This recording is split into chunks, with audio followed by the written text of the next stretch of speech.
કચ્છના મુખ્ય મથક ભુજ ખાતે આવેલી જીકે હોસ્પિટલ આવતા દર્દીઓ અને તેમના સગા સંબંધીઓ તેમજ આસપાસના ગરીબ અને જરૂરિયાતમંદ લોકો માટે નિઃશુલ્ક ભોજન સેવા આપવામાં આવી રહી છે।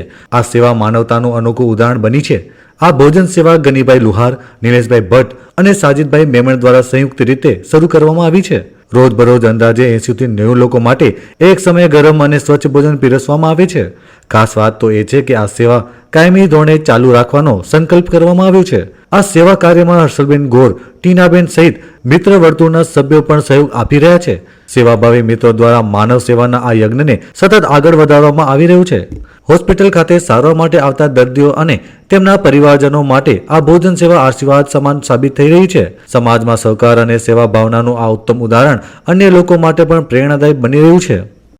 મારું નામ ગની ઇસ્માઇલ લોહાર, એ આપણે તારીખ 9/1થી શરૂ કર્યો છે જમણ, અને એનામાં અમે 3 જણા છીએ, સાજિદભાઈ મેમન, નિલેશભાઈ ભટ્ટ અને હું ગની ઇસ્માઇલ લોહાર। કેવી રીતના વિચાર આવ્યો કે આવી રીતે ચાલુ એ મારા દોસ્તાર સાજિદભાઈને એક વિચાર આવ્યો કે આપણે એક જમણ શરૂ કરીએ, અને અમારી પછી વાતચીત થઈ, પછી અમને જગ્યા મળી ગઈ। એ લોકોમાં આપણે આ પરોપકારના લોકોનો સપોર્ટ મળ્યો કે આપણે એ લોકોની જગ્યા દીધી, એ લોકોનો ખૂબ ખૂબ આભાર। અને કેવી રીતના વિચાર આવ્યો ને રોજ કેટલા લોકો જમે છે? બસ આપણું વિચાર એવો હતો કે કયો ગરીબને આપણે મદદ કરી શકીએ, એ હિસાબે વિચાર મગજમાં આવ્યો અને અહીંયા શરૂ કર્યો। અંદાજે 80-90 લોકો રોજ જમી જાય છે અહીંયા। કાયમી છે કે ખાલી? આ કાયમી માટે છે। અને ખાસ કરીને વાત કરીએ તો કોનો સહયોગ રહ્યો છે ને ટોટલ કેટલો ખર્ચ આવે છે આમાં? એટલે ખર્ચમાં અમે અત્યારે 3 જણા જ ભોગવીએ છીએ, અને અંદાજે આગલા મહિનાનો ખર્ચ આવ્યો હતો 75,000 રૂપિયા। ખાસ કરીને વાત કરીએ તો જે વધારે લોકો અહીંયા લાભ લે એના માટે શું કહેશો?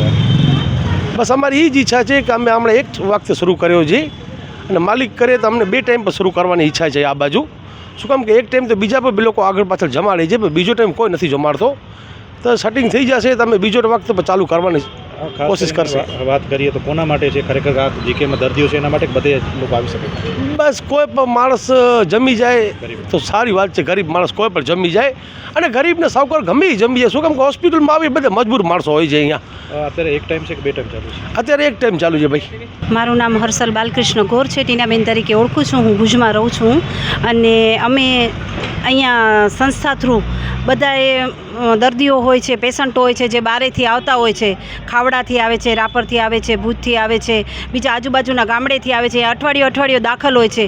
એ લોકોને સામે અહીંયાથી પૈસા ખર્ચી અને ખાવામાં બચારાને તકલીફ પડે, દવા પણ લેવી અને ખવડાવવું પણ ખરું। એની જગ્યાએ અમારા ભાઈઓને આવો સરસ મજાનો વિચાર આવ્યો, ને અમારા સાથે સહયોગ લઈ ને એ લોકો અહીંયા જમવાનું બનાવીને અમે વિતરણ કરીએ છીએ કે એ લોકોને, દર્દીઓને રાહત મળે, અને જે અહીંયાથી આવતા જતા ગરીબો હોય છે, જે થોડાક મગજના અસ્થિર હોય છે, એ લોકો પણ અમારી કને જમી જાય છે।